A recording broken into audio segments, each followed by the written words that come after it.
A gripe suína.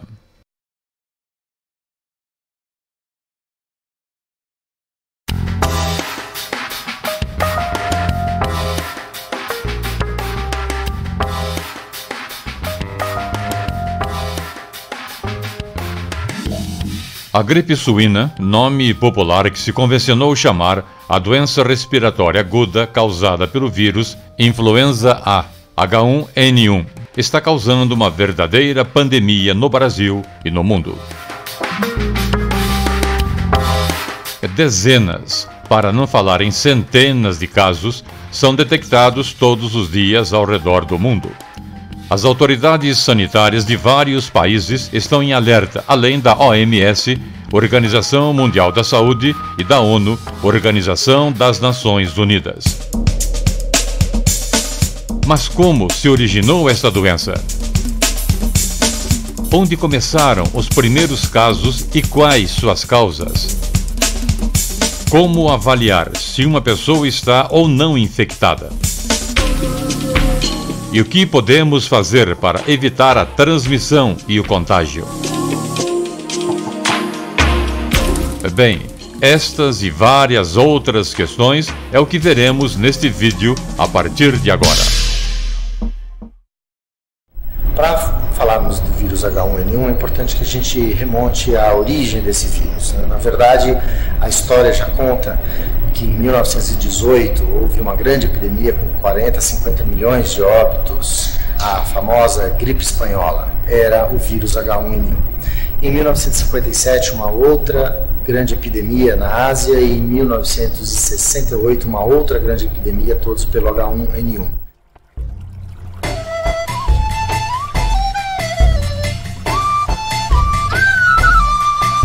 A gripe suína ou H1N1 foi detectada pela primeira vez no México em abril de 2009 e posteriormente se alastrou para os Estados Unidos, Espanha, Canadá e outras regiões do globo terrestre, inclusive o próprio Brasil. Mas como surgiu este novo vírus? O que nós observamos é que houve uma associação de fragmentos do código genético do vírus da gripe aviária com o da gripe suína, que é de certa maneira até um pouco mais majoritário, e o da gripe humana. Por isso o nome gripe suína, que na região sul dos Estados Unidos e na região noroeste do México foi onde começaram a apresentar os primeiros casos em seres humanos. O H1N1 é o resultado de um novo vírus híbrido que contém o RNA das gripes aviária, suína e humana.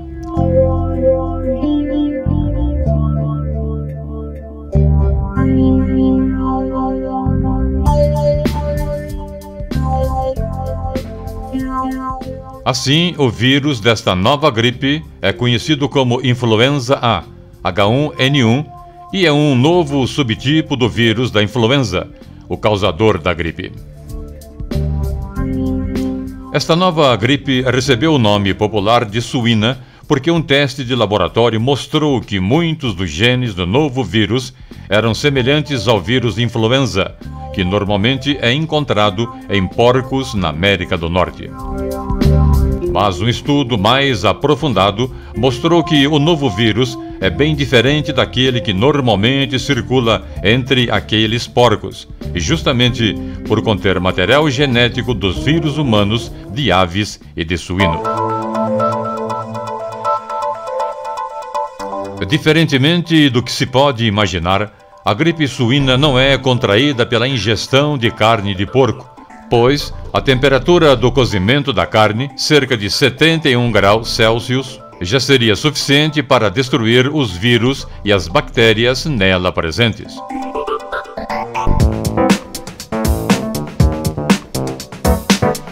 As principais formas de contágio são por via aérea, de pessoa para pessoa, principalmente através da tosse ou do espirro, ou do contato com secreções respiratórias de pessoas infectadas em locais fechados.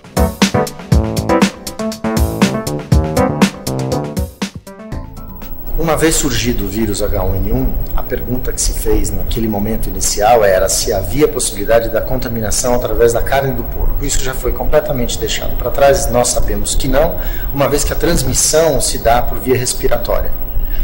Ou seja, ou pequenas gotículas, que é um risco menor de se transmitir, né, através de aerosol, ou na contaminação propriamente dita de partículas contaminadas, como, por exemplo, maçanetas, mesas, o contato interpessoal. Dessa maneira, fisicamente, é que se predomina a maneira de transmissão do vírus H1N1. Uma vez infectada pelo novo vírus, os sintomas da gripe suína são muito similares aos da gripe comum, porém mais agudos. De acordo com o Ministério da Saúde, é comum o paciente apresentar febre repentina acima dos 38 graus e juntamente com problemas como tosse, dor de cabeça, dor nos músculos e nas articulações, além de dificuldade de respiração. Estes sintomas podem aparecer no período de 3 a 7 dias após o contato com H1N1. Uma vez tendo contato com mucosas, que seja a mucosa da boca, do nariz e dos olhos, esse vírus ele vai para a circulação, ele se multiplica muito intensamente e ele, num dos órgãos que ele atinge, que é o pulmão, ele tem uma capacidade de penetração um pouco mais profunda que o vírus influenza sazonal, que é o que nós conhecemos já mais antigamente como vírus influenza A.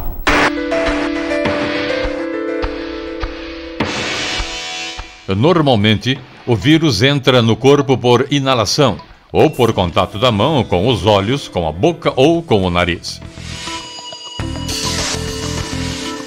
Em seguida, o vírus passa à traqueia, onde começa a se multiplicar. Nesse estágio, a pessoa começa a sentir dores de garganta, tosse e febre. Depois, o vírus se dirige aos pulmões, onde atinge as células dos bronquíolos terminais e do alvéolo pulmonar. A pessoa passa a ter tosse seca ou tosse com secreção esbranquiçada.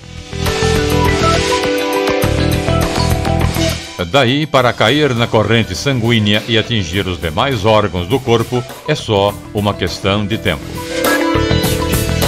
A febre e a tosse se intensificam, atingindo o cérebro e o sistema nervoso. A pessoa fica com sonolência e dor de cabeça intensa. Os músculos passam a apresentar alterações na produção de enzimas e a pessoa fica com dores musculares e nas articulações.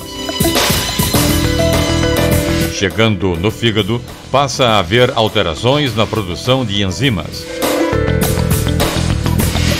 E ao atingir o intestino, aparece a diarreia, que é a característica mais típica do vírus H1N1.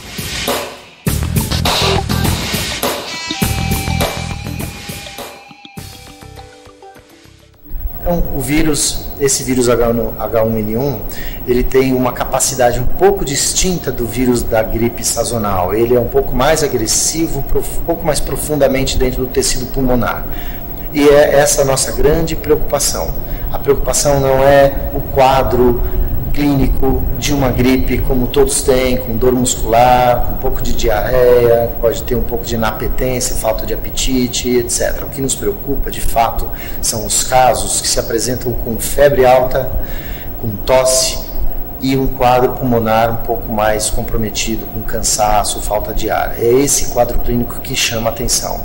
Não importa se esse quadro clínico ele é desenvolvido por causa da gripe A, por causa que é o influenza A, pelo influenza B ou pelo H1N1, não nos importa mais. O que nós precisamos identificar é o quadro clínico que tenha o risco de comprometer a saúde do paciente. E é nesses casos que os pacientes são internados e é para esses casos que é feito o diagnóstico e o tratamento dessa nova gripe.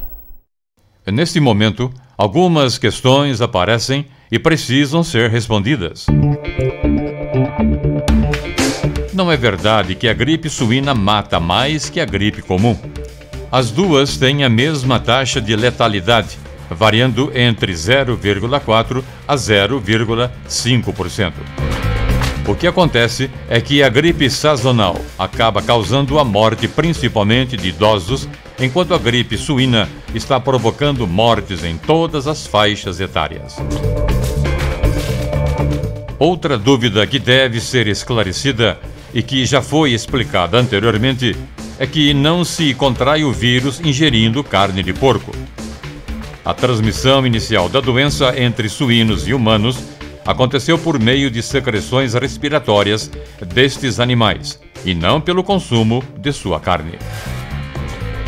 Além disso, é importante deixar claro que a gripe comum não pode evoluir para a gripe suína, uma vez que elas são provocadas por vírus diferentes. E nem todas as pessoas que pegam o vírus acabam adoecendo, pois algumas delas têm apenas elevação dos anticorpos, terminando por não desenvolver a doença. Mas, e se uma pessoa estiver com sintomas da doença? Falando agora um pouco dos sintomas, é importante ressaltar que nós preferimos não diferenciar os sintomas da nova gripe em relação à gripe causada por outros vírus. Não é o que é mais importante para nós hoje em dia. O que é mais importante para nós hoje em dia, como eu falei, é diferenciar o quadro pulmonar, se esse paciente tem um comprometimento pulmonar ou do estado geral ou não. Isso é a questão mais importante. Então, se formos listar quais são os sintomas são sintomas de gripe. Como eu falei, febre, tosse, dores articulares, dores nas juntas, dor muscular, dor de cabeça. Dor muscular nós podemos confundir às vezes com dor nas juntas, e aí a gente faz um quadro de artrite e mialgia, um pouco de alteração do trato gastrointestinal, com náuseas, eventualmente vômitos e diarreia. É um quadro clínico que nós dizemos com várias características, mas sempre lembrando, não tão intenso a ponto de nos preocupar e definir ou investigar ou internar um paciente, a não ser que esteja desidratado, a não ser que tenha alguma alteração em função também da própria desidratação, alteração da consciência, um pouco de sonolência exagerada. Então, os quadros clínicos um pouco mais exacerbados, independente da sintomatologia, uma diarreia mais importante, mais frequente, mais profusa, esses casos merecem internação. Mas, de novo, o que mais nos preocupa sempre são os quadros clínicos pulmonares mais intensos.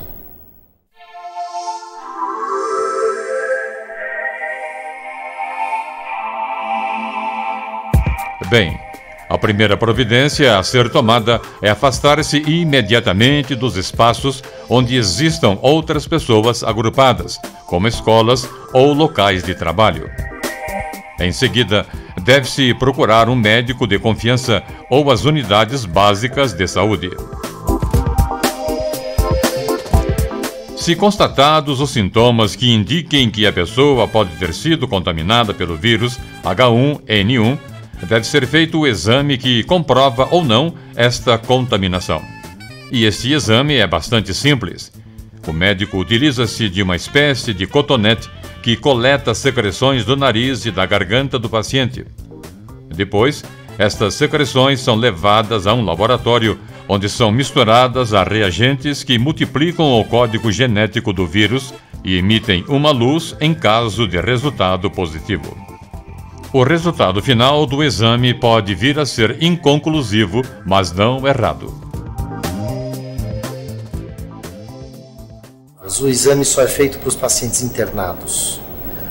O exame é um exame feito com uma técnica específica de detecção do código genético do vírus, chamado PCR, de uma sigla em inglês, e é feito em tempo real. Em 24 horas nós podemos ter esse resultado em mãos. Quando é importante ter esses resultados? Os grupos de risco.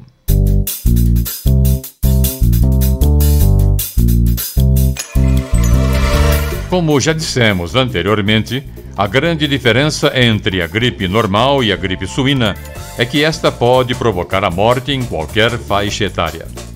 Desta forma, podemos identificar alguns grupos onde os cuidados devem ser mais observados.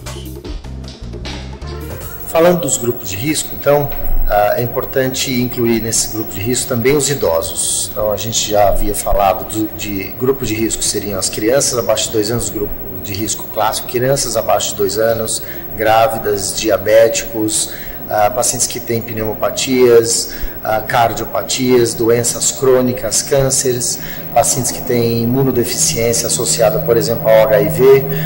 Esses pacientes são tratados com mais rapidez. Para esses pacientes não se aguarda a evolução, esses pacientes devem receber o tratamento com mais imediatismo. Crianças. Em crianças, principalmente as de menor idade, o risco de agravamento dos sintomas e da evolução da doença é maior. Isto acontece porque o sistema imunológico é mais imaturo até os 2 anos de idade. Além disso, as crianças frequentam as escolas, que é um local de aglomeração de pessoas, o que aumenta o risco de contaminação. Portanto, qualquer criança que apresente sintomas de resfriado ou gripe não deve ir para a aula.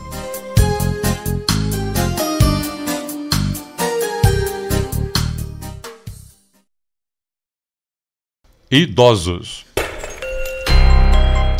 Teoricamente, o sistema imunológico das pessoas idosas é mais frágil e, por isso, a atenção com eles deve ser redobrada.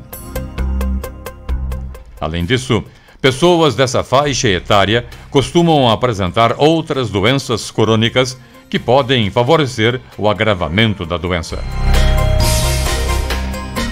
Mas, curiosamente, a gripe suína está matando menos idosos do que a gripe convencional.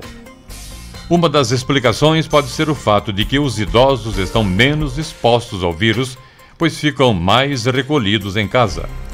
Ou então eles podem ter sido expostos ao longo da vida a variações do vírus H1N1 e, dessa forma, algum resquício de imunidade estaria ajudando na redução do risco.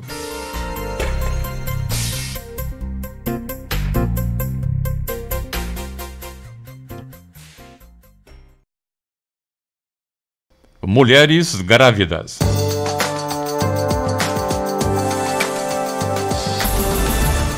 A gripe suína se apresenta mais severa durante a gravidez porque a imunidade da mulher fica mais baixa neste período.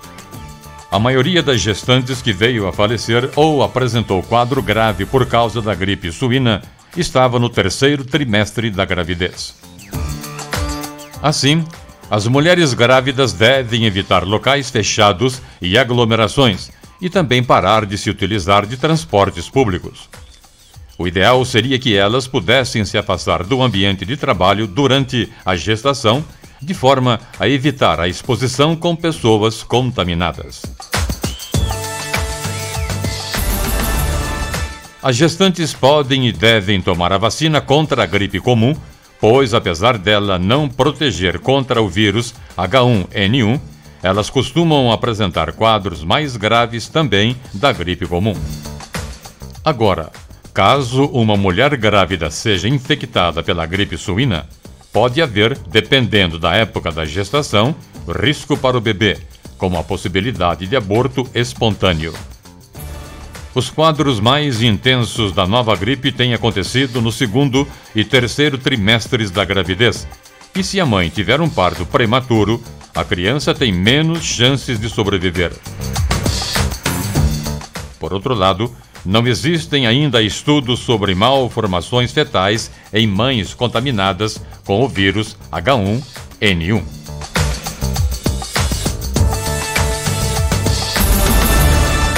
Por outro lado, já foi constatado que o leite materno não transmite o vírus da gripe suína, pois não há tempo suficiente para a mãe produzir anticorpos que seriam transmitidos à criança através do leite.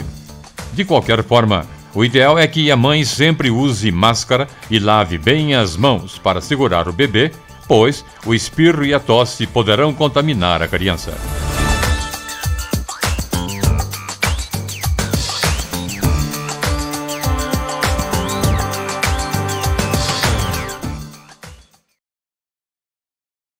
Outros grupos de risco.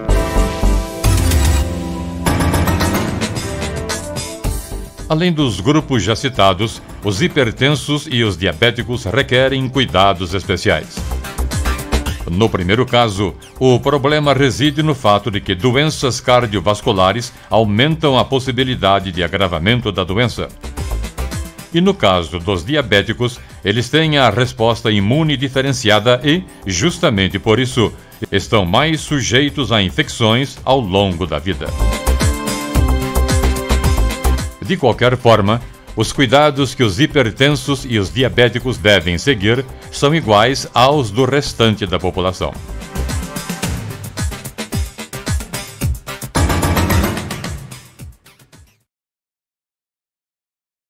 Cuidados e precauções. Como nós estamos falando em prevenir a transmissão, é importante chamar a atenção para comportamentos seguros em relação a evitar a transmissão do vírus H1N1. Quais sejam? Evitar lugares fechados e aglomerações, principalmente para as grávidas. Por exemplo, a recomendação da Secretaria da Saúde é de que professoras grávidas devam sair das salas de aula e irem trabalhar em áreas administrativas. Algumas empresas estão adotando também para funcionárias grávidas que pegam transporte coletivo, de que essas funcionárias fiquem em casa por um pouco mais de tempo, até que a gente tenha a vacina. Daqui a pouco eu falo sobre a vacina. Esse comportamento de risco também considera pacientes gripados. Então a recomendação é de que, se você tem alguma sintomatologia, se você conhece alguém na sua área de trabalho que tem alguma sintomatologia, que você fique em casa. Essa é a recomendação. Se tossir, coloque sempre um lenço de papel na frente do rosto. Se espirrar, dessa mesma forma também proteja, para evitar essa transmissão que não passa de 1 metro de distância entre uma pessoa e outra, mas é bom que seja feito esse cuidado. E o mais importante é a lavagem das mãos com bastante frequência e evitar colocar a mão em contato com os olhos, nariz e boca.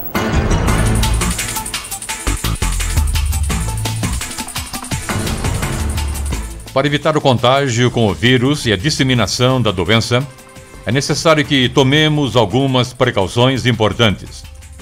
São atitudes simples que muito podem ajudar a ficar longe do problema. Uma das boas dicas é cobrir sempre o nariz e a boca quando for tossir ou espirrar. E é essencial que se use sempre lenços descartáveis.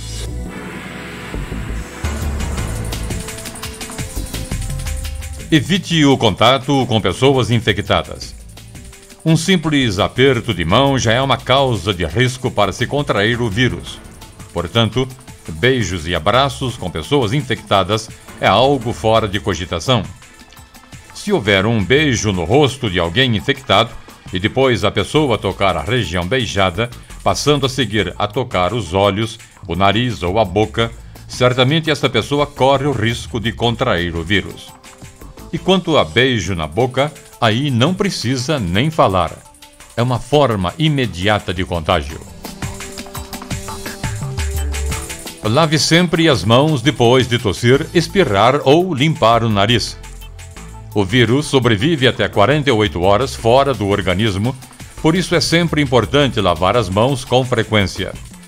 E se a pessoa tocar um objeto onde o vírus circula e depois levar a mão ao nariz, à boca ou aos olhos, pode haver contaminação. Por isso, evite levar as mãos à boca ou aos olhos com frequência.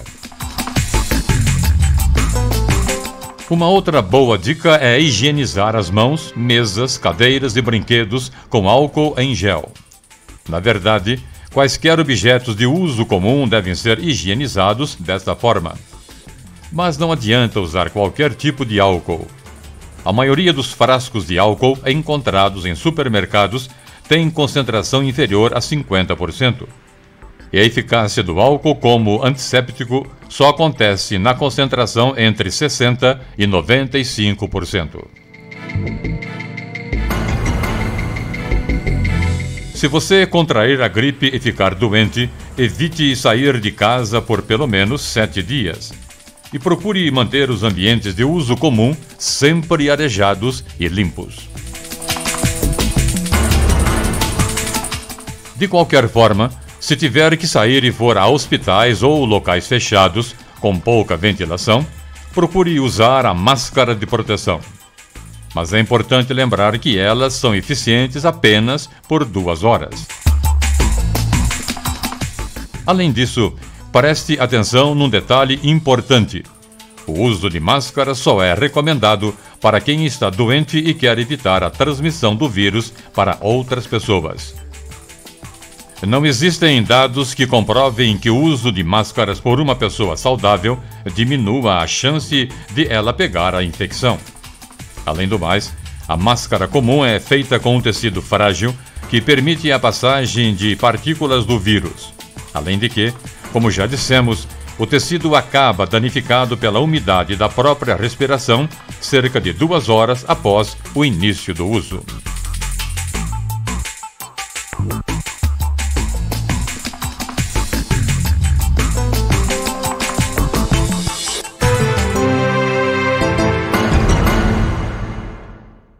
Em relação à orientação geral que nós damos para quem começa a ter alguma sintomatologia suspeita de gripe, a recomendação é que monitore a temperatura, evite o uso indiscriminado de antitérmicos para qualquer nível de temperatura, 37,5, por exemplo.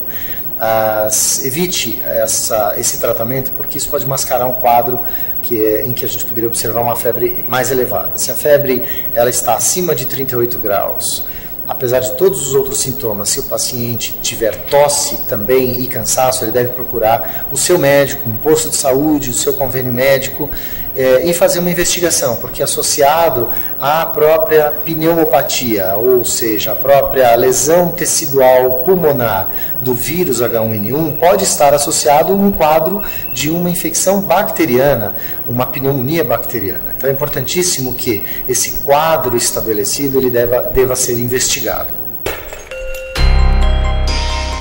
Não existem medidas comprovadas ou remédios que permitam a qualquer pessoa fortalecer seu sistema imunológico para evitar a gripe. Tomar vitamina C ou comprimido de alho não tiveram eficácia comprovada através de estudos para prevenir a doença. Portanto, o melhor mesmo é a pessoa levar uma vida saudável associada a uma boa alimentação, pois são estes fatores que permitem ao organismo uma melhor resposta às infecções em geral. Mas, e se uma pessoa contrair o vírus e ficar constatado de que está infectada com a gripe suína? Existe algum remédio contra esta doença? Existe um tratamento especial realizado com um medicamento antiviral chamado Tamiflu. Este medicamento contém oseltamivir, uma substância já usada contra a gripe aviária. Ele é indicado apenas para pessoas com sintomas da gripe nas primeiras 48 horas, principalmente aquelas que se enquadram nos grupos de risco ou apresentem sinais de evolução grave da doença, como falta de ar e baixa pressão arterial. Mas após as primeiras 48 horas do início da doença, a eficácia do Tamiflu é muito baixa. Além disso, este medicamento não é vendido em farmácias e sua distribuição é feita apenas pelo Ministério da Saúde aos postos de distribuição e hospitais da rede referenciada.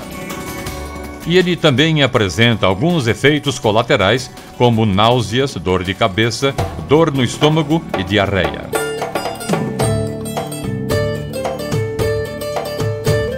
Ainda está sendo desenvolvida uma vacina específica para esta nova gripe. E embora a vacina contra a gripe comum não tenha eficácia na proteção contra a gripe suína, ela combate outros vírus da gripe, que podem causar quadros agravantes no caso de idosos e portadores de doenças crônicas.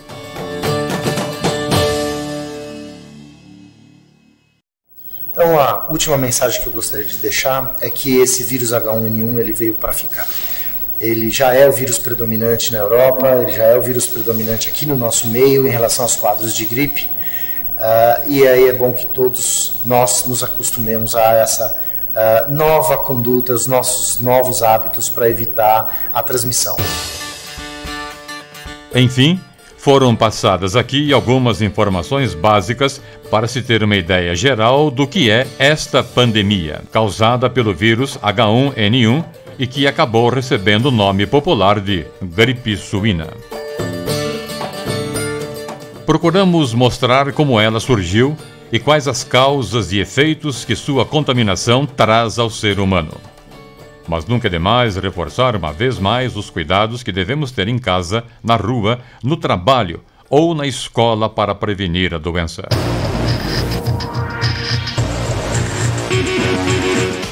Cubra sempre o nariz e a boca quando for espirrar ou tossir e use sempre lenços descartáveis. Lave sempre as mãos após tossir, espirrar ou limpar o nariz. Evite o contato direto com pessoas infectadas. Evite levar as mãos à boca ou aos olhos. Procure higienizar com álcool em gel, sempre que possível, as mãos, mesas, cadeiras, brinquedos e demais objetos de uso comum. Se contrair a doença, evite sair de casa pelo período de pelo menos 7 dias. E mantenha os ambientes de uso comum sempre arejados e limpos. E se, estando doente, tiver que ir a hospitais ou outros locais fechados, procure sempre usar máscaras de proteção. Mas, lembre-se, elas são eficientes por apenas 2 horas. Concluindo, é bom que todo mundo se acostume com a presença do vírus H1N1, ele já é predominante em relação aos quadros de gripe na Europa, nos Estados Unidos, assim como aqui. Tá? Então, essas medidas profiláticas de alteração do nosso comportamento em relação à higiene, elas também devem ser absorvidas ou incorporadas na nossa rotina. É extremamente importante que a gente continue lavando as mãos, tomando cuidado com a transmissão em relação à transmissão aérea, com tosse, espirro, sempre protegidos, em relação às orientações que se dá para as crianças, fundamentalmente. Essas medidas todas também vieram para ficar, assim como o vírus. Pronto! Agora você já tem muitas informações sobre a gripe suína e sabe como se prevenir para evitá-la. Então, procure ajudar aos outros passando adiante as informações transmitidas neste vídeo. Pois muito mais importante do que a disseminação do vírus da gripe é a disseminação das informações. E somente com a informação vamos todos poder nos proteger e erradicar de vez a gripe suína de nossas vidas.